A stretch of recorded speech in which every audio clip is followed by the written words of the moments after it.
ಏನ್ ದೊಡಮ್ಮ, ವೈದೇಹಿನ ಕಳಿಸ್ತೀನಿ ಅಂತಿದಿರಲ್ಲ, ಅಷ್ಟ್ ಬೇಗ ಮರ್ತ್ಬಿಟ್ರಾ? ಯಾವ್ದ್ರ ಬಗ್ಗೆ ಹೇಳ್ತಿದ್ಯೋ? ಅದೇ ದೊಡಮ್ಮ, ನೆನ್ನೆ ತಾನೇ ಹಳ್ಳಿಗೆ ಕಳ್ಸಿದ್ದಕ್ಕೆ ಅಷ್ಟೆಲ್ಲ ಆಯ್ತು ಅಂತ ವೈದೇಹಿನಿ ಎಲ್ಲೂ ಕಳಿಸ್ಬಾರ್ದು ಅಂತಿದ್ರಿ. ಈಗ ನೋಡಿದ್ರೆ ಕಳಿಸ್ತೀನಿ ಅಂತಿದಿರಲ್ಲ. ವಾಲಿ, ಹೋಗ್ತಿರೋದು ಅವ್ರ ಅಪ್ಪನ ಮನೆಗೆ, ಅವಳಿಗೆ ಅಲ್ಲೇನು ತೊಂದರೆ ಆಗುತ್ತೆ? ಹೌದಪ್ಪ, ಬಡವರು ಇರ್ಬೋದು, ಚೆನ್ನಾಗಿ ನೋಡ್ಕೊಳಕ್ಕಾಗದೇ ಇರ್ಬೋದು, ಆದರೆ ನನ್ನ ಮಗಳಿಗೆ ತೊಂದರೆ ಆಗದೆ ಇರೋ ಹಾಗೆ ಕಣ್ಣಿನ ರೆಪ್ಪೆ ಹಾಗೆ ನೋಡ್ಕೊಳ್ತೀನಿ.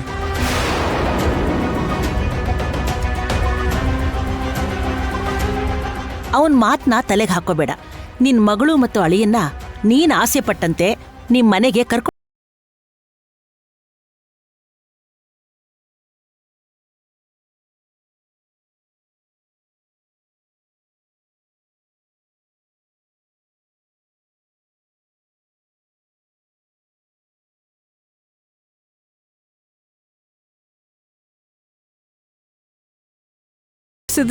ಒಳ್ಳೇದಲ್ವಾ? ಸರಿನಮ್ಮ.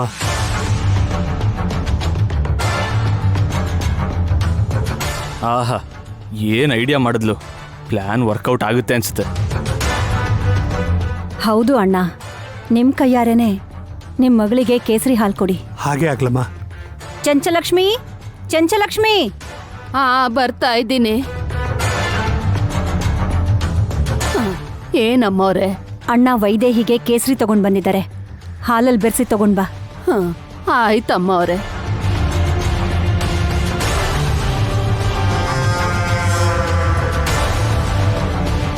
ಮಗು ಹೊಟ್ಟೆಲ್ಲೇ ಸತ್ತೋಗತ್ತೆ. ಡಾಕ್ಟರ್ ಪ್ರಿಸ್ಕ್ರಿಪ್ಷನ್ ಇಲ್ಲದೆ ಯಾರಿಗೂ ಕೊಡಲ್ಲ. ಮದುವೆ ಆಗ್ದೇನೆ ತಾಯಿ ಆಗ್ತಿದ್ದಾಳೆ. ಒಂದು ನಿಮಿಷ ಇರಮ್ಮ.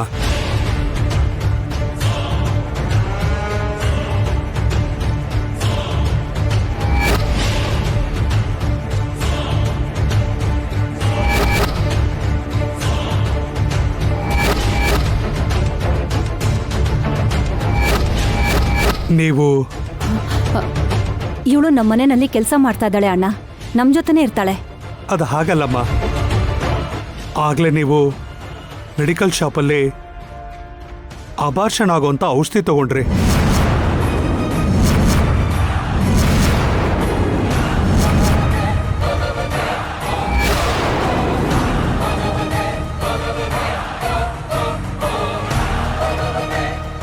ಇವಳು ಅಬಾರ್ಷನ್ ಮಾತ್ರ ತಗೊಂಡ್ಲಾ?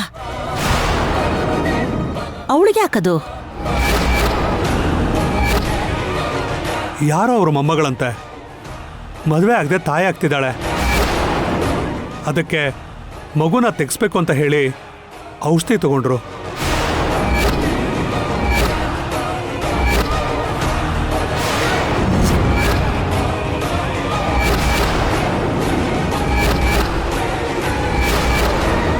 ಸಿಕ್ಕಾಕೊಂಡ್ಲು. ಓ ಅಯ್ಯೋ, ಇವಳಿಗೆ ಜಾನಕಿರಾಮ ಪಕ್ಕದಲ್ಲೇ ನಿಂತಿದ್ದಾನೆ ಅನ್ನೋದು ಗೊತ್ತಾಗಿಲ್ವಾ? ಏನ್ ಮಾಡೋದೀಗ? ಅಣ್ಣ ಹೇಳ್ತಾ ಇರೋದು ನಿಜನಾ ಲಕ್ಷ್ಮಿ? ನೀನ್ ಅದನ್ನ ಕೊಂಡ್ಕೊಂಡ್ಯಾ? ಅಯ್ಯೋ ಇಲ್ಲ ಅಮ್ಮವ್ರೆ, ಅವರು ಯಾರನ್ನೋ ನೋಡಿ ನಾನು ಅನ್ಕೊಂಡಿದ್ದಾರೆ. ಇಲ್ಲ, ನೀವೇ.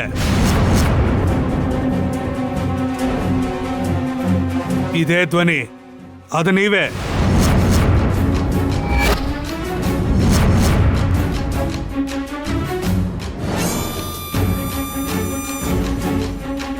ಪ್ರಿಸ್ಕ್ರಿಪ್ಷನ್ ಇಲ್ದಿರ ಮಾತ್ರೆ ಕೊಡಲ್ಲ ಅಂದಿದ್ದಕ್ಕೆ ನಿಮ್ಮ ಮೊಮ್ಮಗಳು ಮದುವೆ ಆಗದೆ ಬಸರಿ ಆಗ್ತಿದ್ದಾಳಂತ ಹೇಳಿ ಔಷಧಿ ತಗೊಂಡ್ರಿ. ಏಯ್, ಅಷ್ಟಕ್ಕೂ ನಿನಗೆ ಯಾರು ಇಲ್ವಲ್ಲ, ಮತ್ತೆ ಮೊಮ್ಮಗಳು ಎಲ್ಲಿಂದ ಬಂದ್ಲು? ನಾನು ಅದನ್ನೇ ಹೇಳ್ತಿದ್ದೀನಮ್ಮ. ನನ್ನವರು ಅಂತ ನನ್ಗೆ ಯಾರು ಇಲ್ಲ. ನನ್ ಮೊಮ್ಮಗಳು ಎಲ್ಲಿಂದ ಬರ್ತಾಳೆ ಹೇಳಿ? ಅವಳು ತಾಯಿ ಹೇಗಾಗ್ತಾಳೆ? ಇವ್ರು ಯಾರನ್ನೋ ನೋಡಿ ನಾನು ಅನ್ಕೊಂಡಿದ್ದಾರೆ. ಇಲ್ಲಮ್ಮ, ನೀವೇ. ಇದೇ ಸೀರೆ, ಇದೇ ಧ್ವನಿ, ಖಂಡಿತವಾಗ್ಲೂ ನೀವೇ. ಇಲ್ಲ ಇಲ್ಲ ಇಲ್ಲ ಅಣ್ಣವ್ರೆ, ಅದು ನಾನಲ್ಲ. ಹೇಯ್, ಏನದು? ಏನಿಲ್ಲ ಅಮ್ಮವ್ರೆ, ತೋರ್ಸು. ಏನ್ ಬಚ್ಚಿಟ್ಕೊಂಡಿದೀಯ? ತೋರ್ಸು. ಅಯ್ಯೋ ಏನು ತೆಗಿ. ಇಲ್ಲ ಅನ್ನಲ್ಲಮ್ಮ. ನಿನಗೆ ಏನು ಹೇಳ್ತಾ ಇರೋದು. ಇಲ್ಲಮ್ಮ. ಏನೇ ಅದು? ಏನ್ ಬಚ್ಚಿಟ್ಕೊಂಡಿದ್ಯಾ? ಏನು ಅಂತ ತೋರ್ಸು. ಮರ್ಯಾದೆಯಿಂದ ತೆಗಿ.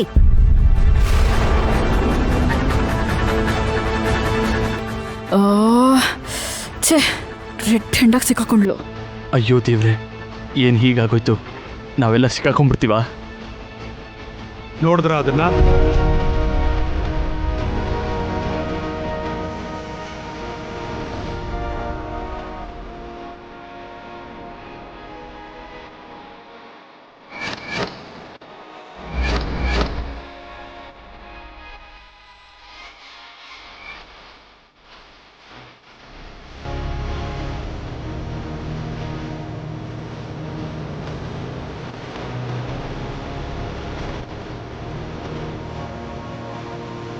ಇವು ಅಬಾರ್ಷನ್ ಟ್ಯಾಬ್ಲೆಟ್ಸೇ ಅಮ್ಮ.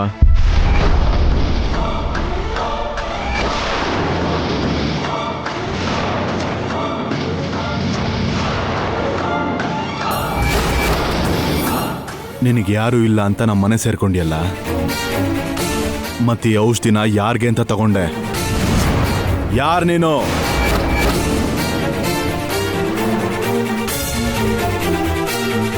ಯಾವ ಉದ್ದೇಶ ಇಟ್ಕೊಂಡು ನಮ್ಮ ಮನೆಗೆ ಬಂದಿದ್ಯಾ? ಯಾಕೇನು ಮಾತಾಡ್ತಿಲ್ಲ? ಯಾರು ಇಲ್ಲ ಅಂದೆ ತಾನೆ? ಮತ್ತೆ ಯಾರಿಗೋಸ್ಕರ ಇದೆಲ್ಲ ಹೇಳ್ತ್ಯಾ ಇಲ್ವಾ? ಹೇಳು. ಹೇಳ್ತೀನಮ್ಮ, ಹೇಳ್ತೀನಿ.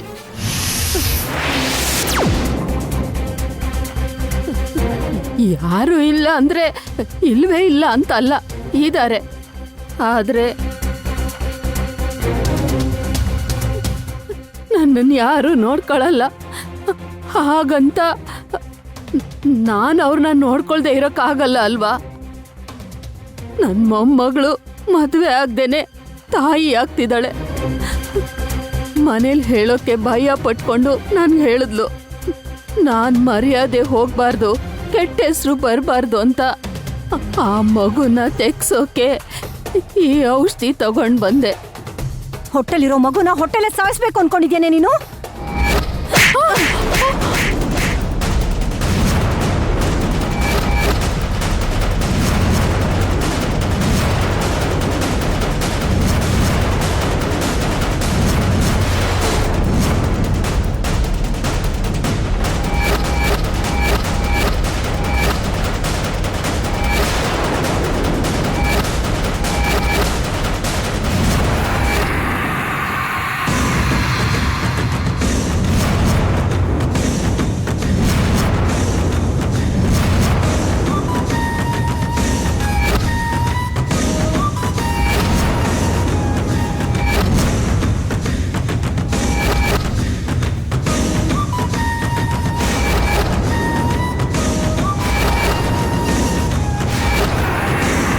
ಏಯ್, ನೀನಾ? ನೀನಾ? ಚಂಚಲ.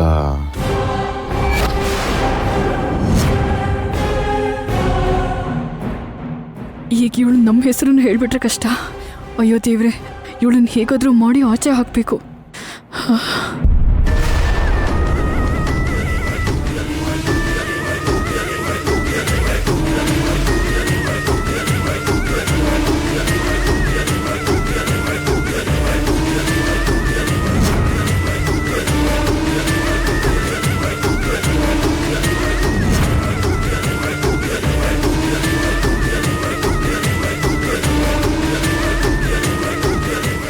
ಆವತ್ತೇ ಇವಳ್ಗುನು ಇವಳು ಮಗಳಿಗೆ ಕೊಟ್ಟಂತ ಶಿಕ್ಷೆನೆ ಕೊಡ್ಬೇಕಾಗಿತ್ತು. ಬಿಟ್ಟು ತಪ್ಪು ಮಾಡ್ಬಿಟ್ವಿ. ಅಷ್ಟಕ್ಕೂ ಇಷ್ಟು ದಿನ ನಮ್ಮನೇಲೇ ಇದ್ರು ನಾವು ಯಾರು ಗುರ್ತು ಹಿಡಿಯೋಕ್ಕಾಗ್ಲಿಲ್ವಲ್ಲ? ನಿನ್ಗೆ ಎಷ್ಟು ಧೈರ್ಯ ಇದ್ರೆ ಈ ರೀತಿ ವೇಷ ಬದಲಾಯಿಸ್ಕೊಂಡು ನಮ್ಮನೆಗೆ ಬರ್ತೀಯಾ? ಸಿಕ್ಕಾಕೊಂಡ್ರೆ ಏನಾಗ್ಬೋದು ಅನ್ನೋ ಒಂದು ಸಣ್ಣ ಭಯನೂ ಇಲ್ವಾ? ಅಂದ್ರೆ ಈ ಮನೇಲೆ ಇವಳಿಗೆ ಧೈರ್ಯ ತುಂಬ್ತಾ ಇರೋರು ಯಾರೋ ಇದ್ದಾರೆ ಅನ್ಸುತ್ತೆ.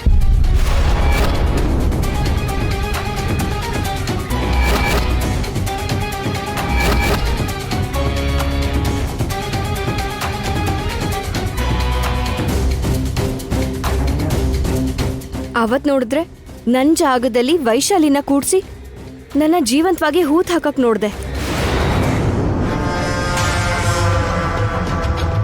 ಅದು ಸಾಧ್ಯ ಆಗ್ಲಿಲ್ಲ ಅಂದಿದ್ದಕ್ಕೆ ಈ ಥರ ಮಾರ್ ವೇಷದಲ್ಲಿ ನಮ್ಮನೆಗೆ ಬಂದ್ಬಿಟ್ಟಿದ್ಯಾ? ಆ ಅಬಾರ್ಷನ್ ಮಾತ್ರೆಗಳು ಕೂಡ ನನಗೋಸ್ಕರನೇ ತಗೊಂಡಿದ್ಯಾ ಅಲ್ವಾ?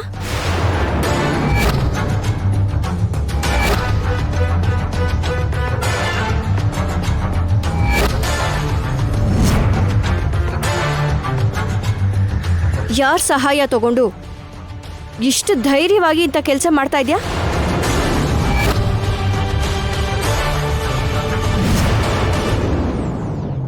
ನಿನ್ ಹಿಂದೆ ಯಾರಿದ್ದಾರೆ ಹೇಳು. ಆಗ ನಿನ್ ಮಗಳು, ಇವಾಗ ನೀನು. ಯಾರ್ದಾದ್ರೂ ಸಹಾಯ ಇಲ್ಲದೆ ಹೋದ್ರೆ ಇಷ್ಟೆಲ್ಲ ಧೈರ್ಯ ಮಾಡೋಕ್ಕಾಗಲ್ಲ. ಹೇಳು.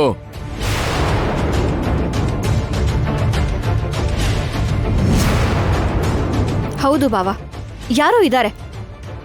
ಅವ್ರು ಯಾರು ಅಂತ ತಿಳ್ಕೋಬೇಕು.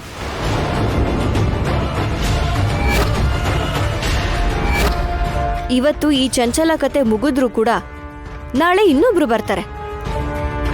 ಶತ್ರುಗಳನ್ನ ನಿರ್ನಾಮ ಮಾಡೋವರೆಗೂ ನನ್ ಮಗುಗೆ ರಕ್ಷಣೆ ಇರಲ್ಲ.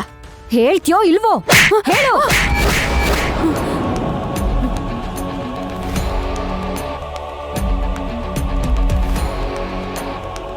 ಒಳ್ಳೆ ಮಾತಲ್ಲಿ ಹೇಳು ಚಂಚಲ.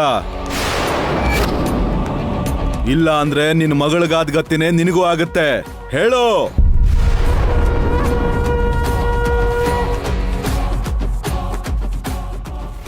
ನಿಜ ಹೇಳಿದ್ರೆ ಜೀವಂತವಾಗಿರ್ತೀಯ, ಇಲ್ಲ ಅಂದ್ರೆ ಜೀವ ಸಹಿತ ಈ ಮನೆಯಿಂದ ಆಚೆ ಹೋಗಲ್ಲ ನೀನು. ಹೇಳು. ಹೇಳೆ, ಹೇಳು.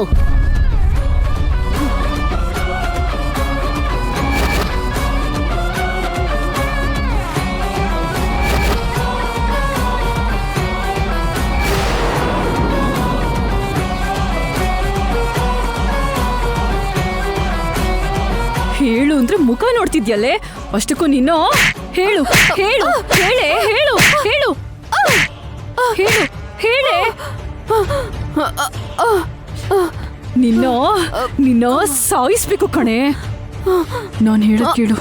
ನನ್ನ ಹೆಸರು ಹೇಳಿದ್ರು ನಿನ್ನನ್ನು ಅವ್ರು ಬಿಡೋದಿಲ್ಲ. ನಿನ್ನನ್ನು ಅವ್ರು ಸಾಯಿಸ್ಬಿಡ್ತಾರೆ. ಬಾಯಿ ಮುಚ್ಕೊಂಡಿದ್ರೆ ನಿನ್ನ ಇಲ್ಲಿಂದ ಕಳಿಸ್ತೀನಿ. ಇಲ್ಲಿಂದ ಎಸ್ಕೇಪ್ ಆಗು, ಅರ್ಥ ಆಯ್ತಾ? ಇವಳನ್ನ ಸುಮ್ಮನೆ ಬಿಡಬಾರ್ದು ಮಾವ. ಇವಳನ್ನ ಪೊಲೀಸಿಗೆ ಒಪ್ಪಿಸ್ಬೇಕು. ನಡಿ. ಅದಕ್ಕೆ ಸುಮ್ಮನೆ ಏನ್ ಮಾಡ್ತಿದ್ಯಾ ದೇವಾಂಶ್? ಕೆಲವು ಸತ್ಯಗಳ ಆಚೆ ಬರೋವರೆಗೂ ಇವಳು ಎಲ್ಲಿರ್ಬೇಕು ಅಲ್ಲೇ ಇರಬೇಕು. ಅದಕ್ಕೆ ಆ ನಿಜನ ಆಚೆ ಹಾಕ್ಸೋದಕ್ಕೆ ಪೊಲೀಸಿಗೆ ಒಪ್ಪಿಸ್ತಾ ಇದ್ದೀನಿ. ಪೊಲೀಸ್ ಅವ್ರನ್ನು ನಂಬೋದಕ್ಕಾಗಲ್ಲ. ಅತ್ತಿಗೆ ಅವರನ್ನು ಬುಟ್ಟಿಗೆ ಹಾಕೊಂಡಿರ್ತಾಳೆ. ಇಲ್ಲ ಅಂದ್ರೆ ಅವ್ರನ್ನ ಯಾಮಾರಿಸಿ ಜೈಲಿಂದ ತಪ್ಪಿಸ್ಕೋತಾಳೆ. ಹೌದು ದೇವಾಂಶ್, ಚಂಚಲನ ಹೊರಗೆ ಬಿಟ್ರು ಆಪತ್ತೆ. ರಂಗ ರಂಗ ರಂಗ ಹೇಳಿ ಯಜಮಾನ್ರೆ. ಇವಳನ್ನ ಕರ್ಕೊಂಡು ಹೋಗಿ ಮೇಲ್ ಕೋಣೆಲ್ ಕೂಡ ಹಾಕಿ ಬೀಗ ಹಾಕಿ. ದಿನಕ್ಕೆ ಒಂದೊತ್ತು ಮಾತ್ರ ಊಟ ಕೊಡಿ. ನಡಿ.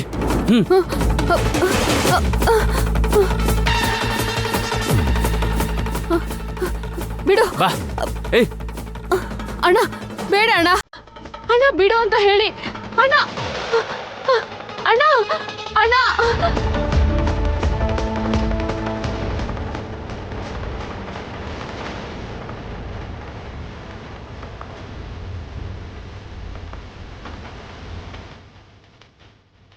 ವೈದೇಹಿ, ನನ್ಗೊಂದು ಸಣ್ಣ ಕೆಲಸ ಇದೆ, ಮುಗಿಸ್ಕೊಂಡು ಬರ್ತೀನಿ. ಎಲ್ಲಿಗೆ ದೇವಾ? ವೈದೇಹಿನ ಕರ್ಕೊಂಡು ನಿಮ್ಮ ಮಾವನ ಮನೆಗೆ ಹೋಗ್ಬೇಕಲ್ವಾ? ಬಂದ್ಬಿಡ್ತೀನಿ ಇಂದು. ಮಾವ ನೀವು ಹೊರಡಿ, ವೈದೇಹಿನ ನಾನು ಕರ್ಕೊಂಡು ಬರ್ತೀನಿ. ಹಾಗೆ ಆಗ್ಲಪ್ಪ. ಓಕೆ ಮಾವ.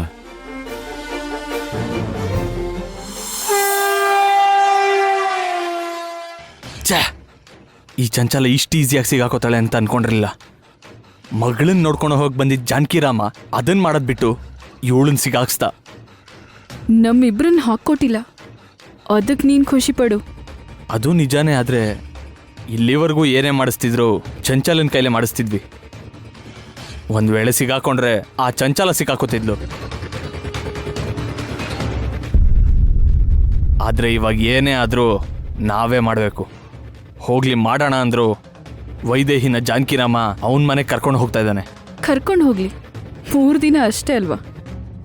ಈ 3 ದಿನನೂ ಯಾಕೆ ವೇಸ್ಟ್ ಮಾಡೋದು ಅನ್ಕೊಂಡ್ರೆ ಇಲ್ಲಿ ಮಾಡ್ಬೇಕಾಗಿರೋದನ್ನೇ ಅಲ್ಲಿ ಮಾಡ್ಸೋಣ. ಇಲ್ಲೇ ಮಾಡೋಕ್ಕಾಗುತ್ತೋ ಇಲ್ವೋ ಅನ್ಕೊಂಡಿದ್ರೆ ಅಲ್ಲಿ ಮಾಡೋಕ್ಕಾಗುತ್ತಾ? ಮನಸ್ಸಿದ್ರೆ ಮಾರ್ಗ ಅಂತ ಹೇಳ್ತಾರೆ ವಾಲಿ. ನಮಗೆ ಯಾರ ಮೇಲಾದ್ರೂ ಸೇಡ್ ತೀರಿಸ್ಕೊಬೇಕು ಅಂತಿದ್ರೆ ನಾವೇ ಹೋಗ್ಬೇಕಾಗಿಲ್ಲ. ಅವ್ರ ಶತ್ರುಗಳನ್ನ ಹುಡುಕಿದ್ರೆ ಅಷ್ಟೇ ಸಾಕು. ಆ ಮನೇಲಿ ವೈದೇಹಿಗೆ ಆ ಜನ್ಮ ವೈರಿ ಇದ್ದಾಳೆ ಮಂತರ. ಯಾವಾಗ ಅವಕಾಶ ಸಿಗುತ್ತೋ ವೈದೇಹಿನ ಯಾವಾಗ ಅಳಿಸ್ತೀನೋ ಅಂತ ಯಾವಾಗಲೂ ವೈದೇಹಿ ಜೀವನನ ನಾಶ ಮಾಡೋದಕ್ಕೆ ಅಂತಾನೆ ಅವಳು ಕಾಯ್ತಾ ಇರ್ತಾಳೆ. ಅವಳನ್ನ ನಮ್ಮ ಕೆಲ್ಸಕ್ಕೆ ಉಪಯೋಗಿಸ್ಕೊಂಡ್ರೆ ಇಲ್ಲಿ ಚಂಚಲನ ಕೆಲಸನ ಅಲ್ಲಿ ಆ ಮುದುಕಿ ಕೈಲಿ ಮಾಡಿಸ್ಬೋದು. ಮಾಡ್ತಾಳೆ ಅಂತ್ಯಾ? ಖಂಡಿತವಾಗ್ಲೂ ಮಾಡ್ತಾಳೆ ಅವಳು.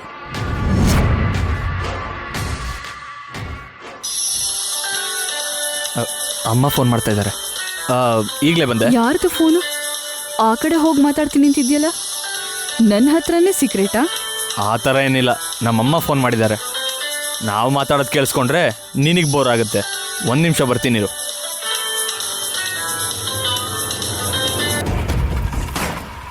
ಹಲೋ ಅಮ್ಮ. ಇದುವರೆಗೂ ದೇವಾಂಶಿಂದ ಯಾವ ಕಾಲು ಬರ್ಲಿಲ್ಲ. ಫೋನಿಂದ ಸಿಮ್ ತೆಗ್ದಿದ್ಯಾ ಅಲ್ವಾ ಅಮ್ಮ? ಹೇಗೆ ಬರುತ್ತೆ? ಆಗಾಗ ಹಾಕ್ ನೋಡ್ತಾ ಇದ್ದೀನಿ ಕಣೋ. ಅವನ್ ಫೋನ್ ಮಾಡಿದ್ರೆ ಈ ನಂಬರಿಂದ ಕಾಲ್ ಬಂದಿದೆ ಅಂತ ಮೆಸೇಜ್ ಬರ್ತಿತ್ತಲ್ವಾ? ಒಂದು ಮೆಸೇಜ್ ಕೂಡ ಬರ್ಲಿಲ್ಲ. ಅಷ್ಟಕ್ಕೂ ಅವನ್ ನನ್ನ ಮಾತು ನಂಬಲಿಲ್ಲ ಅಂತೀಯಾ? ಅಥವಾ ಅವನಿಗೆ ಒಡವೆ ಬೇಕಾಗಿಲ್ವಾ? ಇಲ್ಲ ಅಮ್ಮ, ಆ ಒಡವೆಗಳು ಖಂಡಿತ ಬೇಕು. ಹಾಗಿದ್ರೆ ಕಾಲ್ ಮಾಡ್ಬೇಕಿತ್ತಲ್ವಾ? ತಡ ಆಯ್ತು ಅಂದ್ರೆ ನಾವ್ ಯಾರು ಅಂತ ತಿಳ್ಕೊಳ್ಳೋ ಚಾನ್ಸಸ್ ಇದೆ. ದೇವಾಂಶ್ಗೆ ಫೋರ್ಸ್ ಮಾಡಬೇಕು. ಆಯ್ತು ಅಮ್ಮ, ಏನ್ ಮಾಡ್ಬೇಕು ಹೇಳು? ಹೇಳ್ತೀನಿ. ಆ ಸಂಪತ್ತಿನ ಜೊತೆ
ವಾಲಿ, ವಾಲಿ, ಏನು? ಎಲ್ಲಿಗೆ ಹೋಗ್ತಿದ್ಯಾ? ಸ್ವಲ್ಪ ಕೆಲಸದ ಮೇಲೆ ಹೊರಗೆ ಹೋಗ್ತಾ ಇದ್ದೀನಿ. ಮೊದಲು ಬಾ ಇಲ್ಲಿ. ಊರ್ಮಿಳಾ,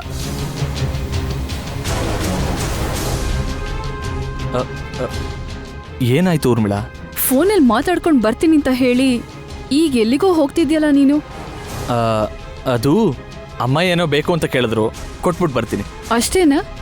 ಅಥವಾ ನನ್ಗೆ ಗೊತ್ತಿಲ್ಲದೆ ಇನ್ನೇನಾದ್ರೂ ಮಾಡ್ತಿದ್ಯಾ?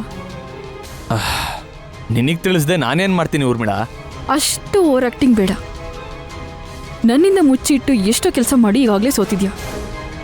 ಅದಕ್ಕೋಸ್ಕರ ಈ ಸಲ ಮತ್ತೆ ಆ ಥರ ಮಾಡಬೇಡ ಅಂತ ಹೇಳಿ ವಾರ್ನ್ ಮಾಡ್ತಾ ಇದ್ದೀನಿ. ಏನು ನೀನು ವಾರ್ನ್ ಮಾಡೋದು, ನಾನು ಹುಷಾರಾಗಿರೋದು. ಆಲ್ರೆಡಿ ದೇವ್ರ ಒಡವೆಗಳು ನಮ್ಮ ಹತ್ರನೇ ಇದೆ. ವಂಶಕ್ಕೆ ಸೇರಿ ಸಂಪತ್ತೆಲ್ಲ ನಮ್ಮ ಕೈವಶ ಆಗ್ತಿದೆ. ಆಗ ನೀನೇ ನನ್ನ ಹಿಂದೆ ಬರ್ತೀಯ.